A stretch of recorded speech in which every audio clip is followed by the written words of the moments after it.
ito ay rated SPG. Striktong patnubay at gabay ng magulang ang kailangan. Maaaring may masiselang tema, lengguwahe, karahasan, sexual, horror o droga na hindi angkop sa Nagpa siyang tumulong si Daron kay Hara Armea upang pigilan si Mitena sa kanyang masamang balak laban sa Sapiro.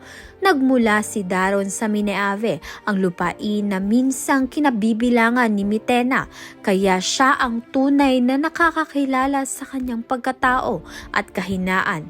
Dahil sa kanyang kaalaman at katapatan, nagtiwala si Armea kay Daron, kaya naman nga't dalawa silang haharap kay Mitena sa laban na maaaring magtakda ng kapalaran ng buong kaharian.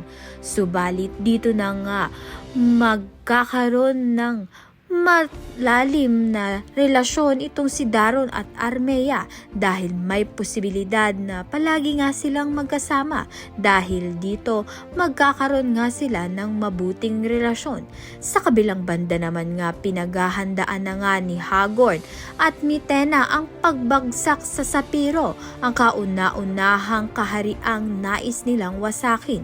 Buo na ang kanilang loob at handa na nga silang magsimula ng digmaan. Ngunit sa kabilang panig, handa ring lumaban si Soldarius sa alang-alang ng kanilang kaharian at sa mga taong nais niyang ipagtanggol.